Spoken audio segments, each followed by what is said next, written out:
வானம் இடித்தது பாதங்கள் இரண்டும் பறவையானது விரல்களை காம்பில் பூக்கள் முளைத்தது குருவங்கள் இறங்கி மீசையானது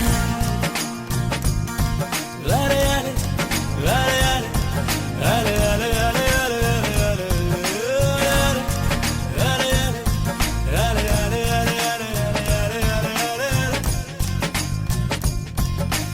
ஆனந்த தண்ணீர் கொண்டு குளித்தேன் ஒவ்வொரு பற்களிலும் சிரித்தேன் கற்கண்டு தூக்கிக் கொண்டு நடந்தேன்